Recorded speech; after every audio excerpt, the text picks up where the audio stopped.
नमस्कार बच्चों, सिद्धार्थ शिक्षा सदन शोधरोड द्वारा संचालित ऑनलाइन क्लास में एक बार फिर से आपका स्वागत है। मैं आपका संस्कृत का अध्यापक गोविंद चौहान हूँ। हम लोगों ने हमारा 8वां अध्याय जिसका नाम है संसार सागरस्य नायिका उसका अध्ययन किया था। आज हम उसकी प्रश्नोत्तर करेंगे। तो देखिए, सबसे पहला प्रश्न, एक पदेन उत्तरत, यानी निम्न प्रश्नों के उत्तर जो है वह एक पद में हमको देने हैं। तो देखिए इसका क प्रश्न, कस्य राज्यस्य भागेषु गजधरः शब्दः प्रयुज्यते। कौन सा राज्य जो है जिसके कुछ भागों में आज भी जो है वो गजधर शब्द जो है वह प्रयुक्त होता है।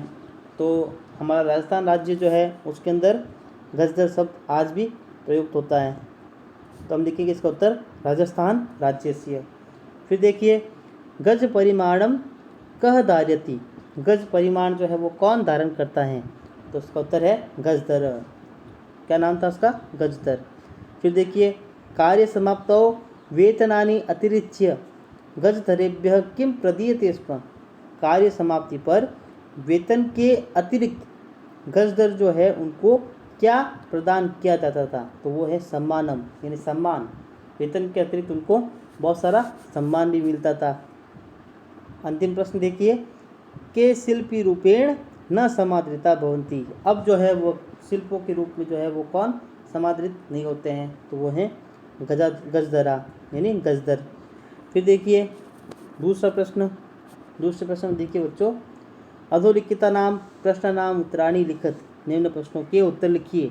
तो देखिए पहला प्रश्न है, अब इनके उत्तर हमको पूरे लिखने हैं, इसलिए मैंने यहाँ पर जो प्रश्नवाचक शब्द है उनके अंडरलाइन किया है, और जो मैंने उत्तर लिखे हैं वो आप अंडरलाइन जो शब्द कर रखा है उनके नीचे आप लिखोगे। तो देखिए, तड़ागः कुत्र निर्मीयन्ते स्म। प्रश्न है, तड़ागः कुत्र निर्मीयन्ते स्म, यानी तड़ाग जो है, तालाब जो है वो कहाँ पर निर्मित होते थे। तो यहाँ पर कुत्र की जो मैंने अंडरलाइन किया है, और यहाँ उसका उत्तर है संपूर्ण देशे, यानी पूरे देश में। तो आप इसका पूरा उत्तर लिखोगे, तड़ागः संपूर्ण देशे निर्मीयन्ते स्म, यानी तड़ाग जो है, तालाब जो है वह पूरे देश में निर्माण किए जाते थे। फिर देखिए, गजधराः कस्मिन् रूपे परिचिताः। गजधर जो है वो किस रूप में परिचित है? तो यहाँ पर कस्मिन् जो है उसके नीचे मैंने अंडरलाइन किया और लिखा है वास्तुकार रूपे, यानी गजधर जो है वो वास्तुकार रूप में परिचित है। तो आप पूरा उत्तर लिखोगे, गजधराः वास्तुकार रूपे परिचिताः, यानी गजधर जो है वास्तुकार के रूप में परिचित है। फिर देखिए छोटा ग, गजधराः किम कुर्वन्ति स्म। इसका उत्तर काफ़ी बड़ा है, पूरा लिखा हुआ है मैंने यहाँ पर। तो आप लिखोगे, मैं डायरेक्ट आपको बता रहा हूँ कैसे लिखना है, गजधराः, फिर बाद में आप लिखोगे ग्रामीण समाजस्य नागर समाजस्य च नवनिर्माणस्य सुरक्षा प्रबंधनस्य च दायित्व निपालयन्ति स्म। ठीक है, तो गजधर जो है वह ग्रामीण समाज और नागर समाज, यानी नगर समाज जो है उनका नवनिर्माण का और सुरक्षा प्रबंध जो है वह उसका दायित्व निभाते थे। तो आप पूरा उत्तर लिखोगे इस प्रकार से। फिर देखिए घ प्रश्न, के सम्माननीयाः, कौन सम्मान्य है? तो गजधराः सम्माननीय। तो आप इसका भी पूरा उत्तर लिखोगे, गजधराः सम्माननीय। अब देखते हैं तीसरे प्रश्न देखिए बच्चों, रेखांकितानि पदानि आधृत्य प्रश्न निर्माणं कुरुत। रेखांकित पदों के आधार पर प्रश्न निर्माण कीजिए। तो देखिए रेखांकित पद, पहला है सुरक्षा प्रबंधनस्य दायित्वं गजधराः निपालयन्ति स्म। यहाँ पर बच्चों आइए षष्ठी विभक्ति एक वचन, सुरक्षा प्रबंधनस्य, यानी सुरक्षा प्रबंधन का। तो प्रश्न बनेगा किसका? तो इसलिए हम लिखेंगे कस्य। तो कस्य दायित्वं गजधराः निपालयन्ति स्म। आप पूरा उत्तर लिखोगे, पहले तो ये जो है उत्तर लिखोगे, यहाँ पर क लिखोगे, उसके बाद प्रश्न बनाओगे तब लिखोगे वापस नीचे कस्य दायित्वं गजधराः निपालयन्ति स्म, और पीछे लगाओगे क्वेश्चन मार्क। फिर देखिए दूसरा, तेषां स्वामिनः असमर्था सन्ति। तेषां यानी उनके, स्वामिनः यानी स्वामी, असमर्था सन्ति, असमर्थ होते हैं। तो यहाँ पर हम उसका प्रश्नार्थक शब्द लिखेंगे केसां। तेषां जो है वह षष्ठी विभक्ति बहुवचन है, तो हम लिखेंगे केसां। फिर देखिए घ कार्य समाप्तौ वेतनानि अतिरिच्य समानमपि प्राप्नुवन्ति। तो वेतनानि के नीचे अंडरलाइन कर रखा है। वेतनानि जो है वो नपुंसकलिंग शब्द और बहुवचन है, तो हम किम शब्दरूप नपुंसकलिंग बहुवचन जो है उसका लेंगे, तो वो होगा कानि। तो कार्य समाप्तो कानि अतिरिच्य समानमपि प्राप्नुवन्ति, इस प्रकार से लिखेंगे। फिर देखिए घ प्रश्न गजदरः सुंदरः शब्दः अस्ति। तो गजदरः यहाँ पर बिल्कुल एक प्रथमा विभक्ति एक वचन है, तो यहाँ पर हम लिखेंगे कह। तो प्रश्न बनेगा कह सुंदरः शब्द अस्ति, यानी क्या जो कौन है जो सुंदर शब्द है। फिर देखिए अंग प्रश्न तड़ागाः संसार सागराः कथ्यन्ते, यानी तड़ागाः तालाब जो है वो संसार सागर कहे जाते हैं। तो तड़ागा जो है वह प्रथमा व्यक्ति बहुवचन है, तो हम किम शब्द रूप में से प्रथमा व्यक्ति बहुवचन लेंगे, तो वो होगा के। तो के संसार सागरा कथ्यन्ते, यानी कौन जो है संसार सागर कहे जाते हैं। आगे देखिए चौथा प्रश्न अधोलिखितेषु यथापेक्षितम संधि विच्छेद कुरुत। जैसे अपेक्षित हो वैसे संधि विच्छेद हमको करना है। तो देखिए सबसे पहला है अद्यतन अपि। अद्यतन अपि यहाँ पर हमको संधि करनी है, तो सब बनेगा अध्यापी। अध्यापी, ये अद्य है, यहाँ पर आ की मात्रा जुड़ी हुई है अध्यापी, और यहाँ पर है बच्चों दीर्घ संधि, अ और अ मिलकर आ बना, सब बनेगा अध्यापी। फिर देखिए यहाँ पर शब्द का है स्मरणार्थम, तो हमने इसका संधि छेद किया स्मरण धन अर्थम। यहाँ पर नीचे जो है ये अंडरलाइन करिए, कुछ नहीं है, यहाँ पर आप उसको काटोगे तो स्मरण धन अर्थम। तो यहाँ पर भी है बच्चों दीर्घ संधि, स्मरण के अंदर भी अ आया हुआ है और उसके बाद में भी अ है, तो यहाँ पर दीर्घ संधि है।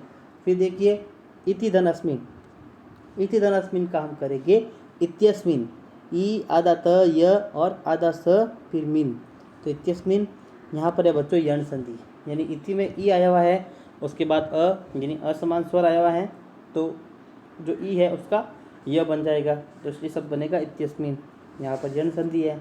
फिर देखिए बच्चों यहाँ पर देखिए एतेस्वेव, तो इसका संधि छेद होगा एतेषु धन एव, यहाँ पर भी यण संधि है। यहाँ पर ऊ के बाद में ए आया, असमान स्वर है, तो ऊ का व बन गया, इसलिए एतेस्वेव। फिर देखिए सहसा धन एव, यहाँ पर आ के बाद ए आया और आ के बाद ये आता है तो आई बन जाता है, तो इसलिए बनेगा सहसेव, सहसेव, और इसके अंदर है वृद्धि स्वर संधि। आगे देखिए अगला प्रश्न, देखिए बेटो पांचवा सवाल मंजूषातः समुचितानि पदानि थित्वा रिक्त स्थानानि पूर्यत, यानी ये जो दे रखे शब्द इनसे समुचित पद चुनकर हमको रिक्त स्थानों की पूर्ति करनी है। पहला प्रश्न है छात्राः पुस्तकानि खाली जगह विद्यालयं गच्छन्ति, तो यहाँ पर मैंने लिखा है गृहीत्वा। गृहीत्वा का अर्थ होता है धारण करके या लेकर, तो छात्र जो है वो पुस्तक लेकर विद्यालय जा रहे हैं या जाते हैं, तो यहाँ पर गृहीत्वा आएगा। फिर देखिए मालाकाराः पुष्पै मालाः रचयन्ति, यहाँ पर देखिए मालाकार, मालाकार जो माला बनाने वाला है वो पुष्प से क्या रचना करता है, माला की रचना करता है, इसलिए रचयन्ति शब्द आएगा। फिर मम मनसि एका जिज्ञासा वर्तते, मेरे मन में एक जिज्ञासा है, यानी जानने की इच्छा है। फिर आगे देखिए रमेशः मित्रैः सह विद्यालयं गच्छति, यानी रमेश जो है वो मित्र के साथ में, अपने मित्रों के साथ में, मित्राय के अंदर तृतीया विभक्ति बहुवचन है, इसलिए इसका अर्थ होगा मित्रों के साथ में विद्यालय जाता है। और फिर देखिए अंतिम खाली जगह बालिका तत्र अहसत, तो देखिए सहसा बालिका तत्र अहसत, यानी अचानक जो है बालिका वहाँ पर हंसी। आगे देखिए बच्चों छठा प्रश्न, इसमें आपको पद निर्माण करना है, तो पद निर्माण कैसे करना देखिए यहाँ पर एक तो उदाहरण दे रखा है धातु और प्रत्यय जोड़ना साथ में, तो क्री के साथ तुमुन जोड़ा तो सब बना कर्तुम, क्री के साथ तुमुन जोड़ा सब बना कर्तुम। फिर देखिए ह्री के साथ में तुमुन जोड़ेंगे तो सब बनेगा हरतुम। फिर देखिए त्रि के साथ में तुमुन तो तरतुम।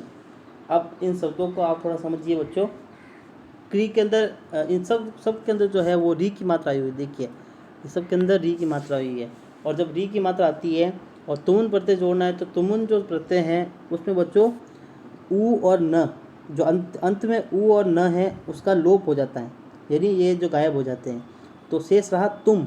तुम में भी म के नीचे क्या है हलंत है, कि तू और ये म, उसके नीचे हलंत है क्योंकि इसके अंदर से ऊ निकाल दिया था हमने। तो तुम सब शेष रहा। अब यहाँ पर देखिए क्री, ह्री और त्रि ये शब्द है ना, तो इसके अंदर री की मात्रा आ रही है और री का हमेशा अर कर देते हैं। तो अब आप देखिए, जैसे एक उदाहरण आप समझिए, बाकी आपको अपने आप ही समझ में आ जाएंगे। क्री जो है उसका री निकाल दिया हमने और री का कर दिया अर। तो देखिए अर करेंगे तो क के साथ में तो अ जुड़ जाएगा, क के साथ क्या जुड़ जाएगा, अ, तो ये हलंत हट जाएगा। और फिर बाद में रहा र शेष रहा, तो हम तुम जोड़ेंगे उसके साथ में तो र जो है वो उसके ऊपर आ जाएगा, तो सब बनेगा करतुम।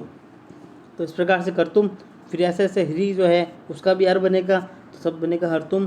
त्रि है अर बनेगा तो सब बनेगा तरतुम। फिर देखिए नम धन कत्वा, यहाँ पर ये दो शब्द है ना, इन दोनों शब्दों के अंदर आप देखिए जहाँ पर भी पहले तो देखिए कत्वा प्रत्यय जो है उसमें त्वा शेष रहता है, आधा त और वा, क का लोप हो जाता है। फिर देखिए जहाँ पर म आता है, जिन क्रियाओं के पीछे म आता है तो म का भी लोप हो जाता है। तो यहाँ पर नम और गम है, इन दोनों में म आ रहा है, इसलिए दोनों का लोप हो जाएगा म का, तो ग और न ये शेष रहे। फिर कत्वा में त्वा शेष आता है, तो देखो यहाँ पर न और त्वा तो सब बनेगा नत्वा। फिर ग धन त्वा गत्वा। उसी प्रकार से जहाँ पर ज आता है, जिन क्रियाओं के पीछे ज आता है तो ज का क बन जाता है, और कत्वा में तो शेष आपको होता है त्वा रहता है, इसलिए तेज धन कत्वा तो हो जाएगा त्यक्त्वा, भुज धन कत्वा हो जाएगा भुक्त्वा, ज का क हो गया। आगे देखिए बच्चों, उपसर्ग जोड़ना हमको धातु और प्रत्यय। तो देखिए इसमें उपधन गम धन ल्यप, तो यहाँ पर बनेगा उपगम्य। यहाँ पर ल्यप प्रत्यय है और ल्यप प्रत्यय में यह शेष रहता है, य, ओनली य। उसी प्रकार से देखिए सम धन पूज धन ल्यप, समपूज्य। यहाँ पर देखिए आप सम पूज, पूजा आधा है और यह जुड़ गया। फिर आ धन नी धन ल्यप, तो आ नी और ल्यप में क्या शेष रहता है, य, तो आनीय। उसी प्रकार से प्र दा और य, तो प्रदाय सब बनेगा। आगे देखिए बच्चों अगला प्रश्न, 7वें प्रश्न देखिए बच्चों, कोष्ठकेषु प्रदत्तेषु शब्देषु समुचितां विभक्तिं योजयित्वा रिक्त स्थानानि पूरयेत्, समुचित विभक्ति योग जोड़कर। तो बच्चों मैं आपको बता दूं कि यहाँ पर जो शब्द आए हुए हैं देखिए परितः, उभयतः, सर्वतः और दिक्। पहले तो आप इन चारों का अर्थ देखिए। परितः का अर्थ होता है चारों ओर, परितः यानी चारों ओर। उभयतः का अर्थ होता है दोनों ओर, उभयतः जिसका अर्थ होता है दोनों ओर। सर्वतः का अर्थ होता है सभी ओर, और उसके बाद है दिक्, दिक् का अर्थ होता है धिक्कार। ये सब जहाँ पर भी आएंगे वहाँ पर हमेशा द्वितीय विभक्ति का प्रयोग होता है। जहाँ पर भी ये शब्द आएंगे वहाँ पर द्वितीय विभक्ति का प्रयोग करेंगे। तो देखिए समुचित विभक्ति हो गई यहाँ पर द्वितीय विभक्ति। तो देखिए यहाँ पर विद्यालयम परितः वृक्षा सन्ति, यानी विद्यालय के चारों ओर वृक्ष है। फिर देखिए ग्रामम उभयतः ग्रामा सन्ति, गांव के दोनों तरफ गांव है, एक गांव है उसके दोनों तरफ क्या है, दूसरे गांव है। फिर नगरम सर्वतः अट्टालिका सन्ति, यानी नगर जो है उनके चारों तरफ जो है अट्टालिका जंगल है। फिर देखिए दिक् का पुरुषम, यानी खराब पुरुष, गंदा पुरुष, का पुरुष जो है उसको धिक्कार है। आगे देखिए दूसरा यथा दे रखा है, उसमें हमको यह शब्द है सह, तीनों जगह स शब्द आएगा जिसका अर्थ होता है साथ, और जहाँ पर भी ये स शब्द आता है वहाँ पर हमेशा तृतीय विभक्ति का प्रयोग किया जाता है। तो देखिए बालकाः, हमने यहाँ लिखा हुआ बालिका, तो बालिका की तृतीय विभक्ति एकवचन लगाएंगे बालिकया, तो बालकाः बालिकया सह पठन्ति, यानी बालक जो है वो बालिका के साथ में पढ़ते हैं।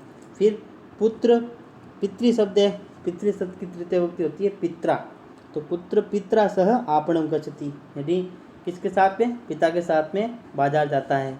और शिशुः यानी बच्चा जो है मातृ, तो मातृ जो शब्द है उसकी तृतीय विभक्ति होती है मात्रा, तो मात्रा सह क्रीडति, यानी अपनी माता के साथ में खेलता है। तो इस प्रकार से हमने तीनों शब्दों के अंदर यहाँ पर तृतीय विभक्ति लगाई। कारण है क्योंकि यहाँ पर शब्द आया था सह, और सह शब्द जहाँ पर आता है वहाँ पर हमको तृतीय विभक्ति का प्रयोग करना चाहिए। तो बच्चों आपके जो है इस पाठ के सवाल पूरे हुए।